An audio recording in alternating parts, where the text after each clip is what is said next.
नमस्कार दोस्तों, स्वागत है आप सभी का आज के मुख्य समाचार में। तो चलिए जानते हैं दिन भर की 25 बड़ी खबरों को फटाफट अंदाज में। पर आगे बढ़ने से पहले वीडियो को लाइक और चैनल को जरूर सब्सक्राइब करें, साथ में लगे नोटिफिकेशन को ऑन करें। चलिए वीडियो स्टार्ट करते हैं। माउंटेन मैन दशरथ मांझी के बेटे भागीरथ मांझी ने छोड़ा नीतीश कुमार का साथ और उन्होंने थामा राहुल गांधी का हाथ। आपको बता दें कि माउंटेन मैन के नाम से विख्यात रहे दशरथ मांझी के बेटे भागीरथ मांझी ने जेडीयू का दामन छोड़ दिया है और कांग्रेस पार्टी में शामिल हो गए हैं। जी हां, बता दें कि हाल ही में विगत 18 जनवरी को पटना में संविधान सुरक्षा सम्मेलन के दौरान भागीरथ मांझी की कांग्रेस नेता राहुल गांधी से मुलाकात हुई थी। इस दौरान राहुल गांधी ने उन्हें सम्मानित किया था। जी हां, बिहार विधानसभा चुनाव के मद्देनजर इसे एक बड़ा बदलाव कहा जा रहा है। जी हां, दरअसल माउंटेन मैन दशरथ मांझी के बेटे भागीरथ मांझी के कांग्रेस में शामिल होने को महादलित जातियों को वोटों को गणेश से जोड़कर देखा जा रहा है। कांग्रेस के इस एक कदम से मांझी समाज को साधने की कोशिश कही जा रही है। दिल्ली विधानसभा चुनाव से पहले आम आदमी पार्टी के मुखिया और दिल्ली के पूर्व सीएम अरविंद केजरीवाल ने पीएम नरेंद्र मोदी को एक पत्र लिखकर सरकार से आग्रह किया कि वो अमीर लोगों की बजाय किसानों और मिडिल क्लास के कर्ज माफ करने पर फोकस करे। जी हां, केजरीवाल ने आगे कहा कि केंद्र की बीजेपी सरकार चंद अरबपतियों के लिए सरकारी खजाने से पैसा लुटा रही, दूसरी तरफ मध्यम वर्ग महंगाई और बेरोजगारी से जूझ रहा। इसलिए मेरी प्रधानमंत्री से 2 गुजारिश हैं। अब इस देश में किसी भी अरबपति का कर्ज माफ नहीं होगा, इसके लिए कानून बनाया जाना चाहिए। जी हां, आपके मुखिया ने आगे कहा है कि एक तरफ जहां देश के गरीब आदमी, मिडिल क्लास का आदमी दिन प्रतिदिन महंगाई और बेरोजगारी से जूझ रहा, दूसरी तरफ केंद्र का सारा सरकारी खजाना 400 से 500 अरबपतियों के लिए खोल दिया गया। एक मिडिल क्लास के आदमी जो साल में 12 लाख रुपए कमाता है, उस पर केंद्र सरकार ने इतने टैक्स लगा दिए कि वो income tax, GST, service tax, property tax देता है।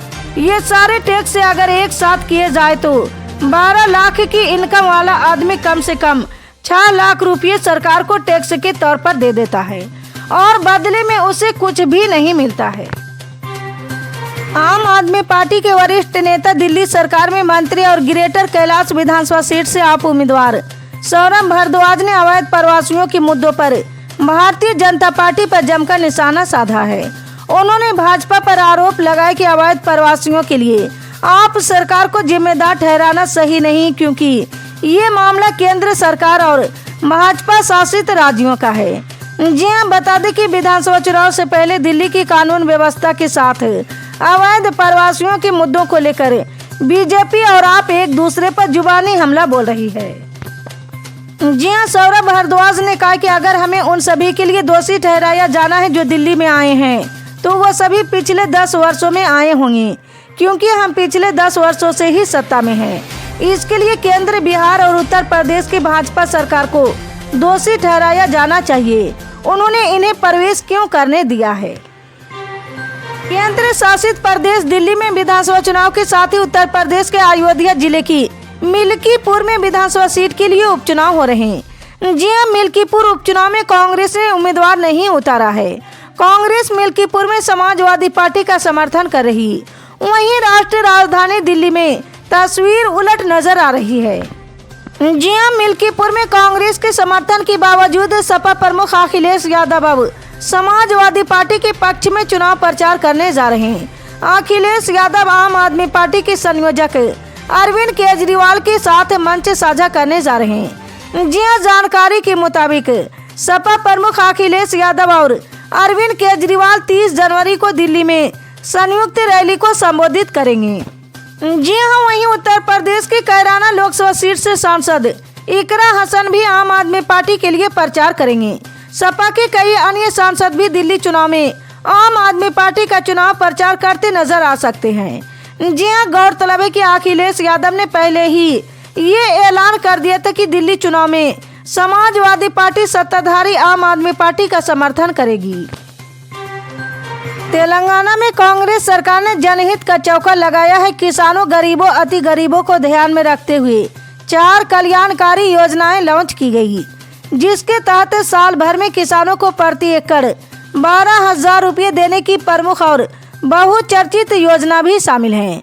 जी हां, मुख्यमंत्री रेवंत रेड्डी ने कोडंगल विधानसभा क्षेत्र से 4 नए कल्याण कार्यक्रमों जैसे कि रायथू भरोसा, रायथू आत्मीय भरोसा, इंदिरम्मा हाउस और नए राशन कार्ड जारी करने की घोषणा की है।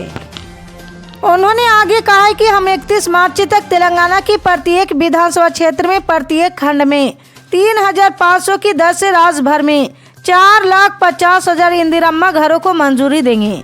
सरकार इसके लिए 22,500 करोड़ रुपए खर्च करेगी। पूरे बांग्लादेश में मंगलवार को ट्रेन के पहिए रेलवे स्टाफ द्वारा रोक दिए गए, जिस वजह से आम लोगों को समस्याओं का सामना करना पड़ा है।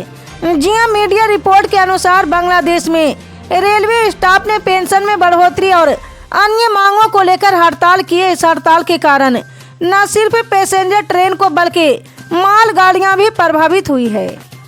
जी हां, न्यूज एजेंसी एपी से बातचीत में Bangladesh railway running staff and workers union के एक्टिंग प्रेसिडेंट सुदर रहमान ने कहा कि नोबेल शांति पुरस्कार विजेता मोहम्मद यूनुस की अध्यक्षता वाली अंतरिम सरकार के साथ सोमवार देर रात हुई बैठक में कोई समझौता नहीं हो पाने के बाद स्ट्राइक बुलाई गई। उन्होंने कहा कि जब तक सरकार हमारी मांगे नहीं मान लेती है तब तक स्ट्राइक जारी रहेगी।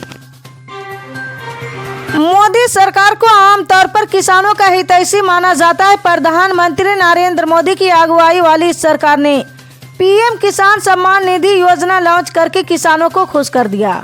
जी हां, पीएम किसान योजना के तहत सरकार गरीब किसानों को हर साल 6,000 रुपये डायरेक्ट ट्रांसफर के जरिए भेजती है। और अब केंद्रीय कृषि मंत्री शिवराज सिंह चौहान ने खाद बीज की सब्सिडी का पैसा भी डीबीटी के जरिए देने के संकेत दिए हैं।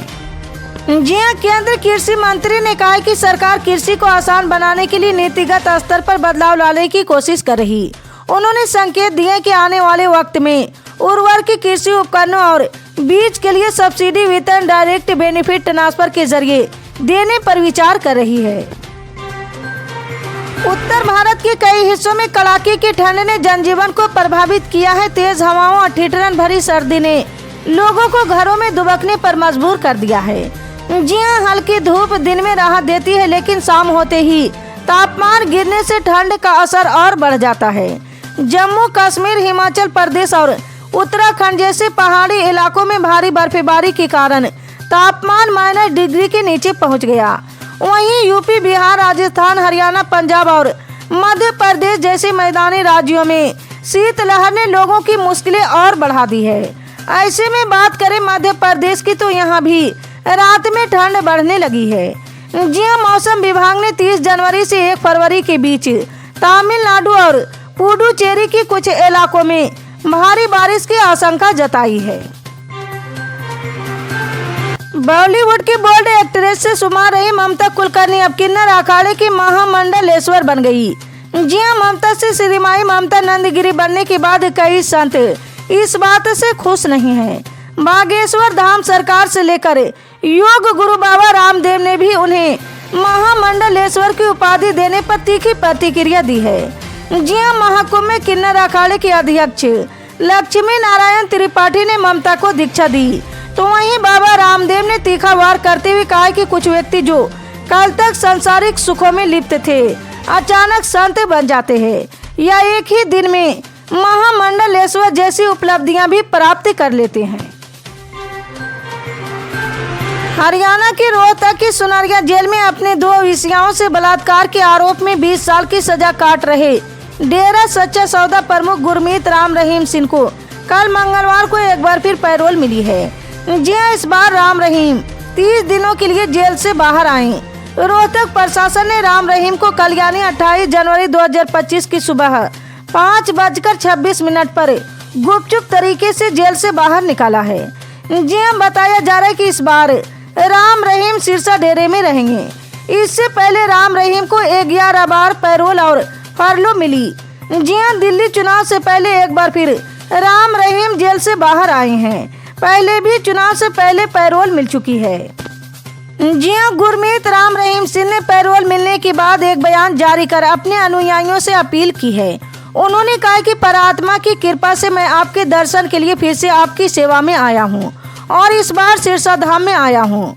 मेरी सभी अनुयायियों से प्रार्थना है कि आप लोग सिरसा धाम में ना आए, अपनी अपने जगह पर रहकर ही हमें दर्शन दे।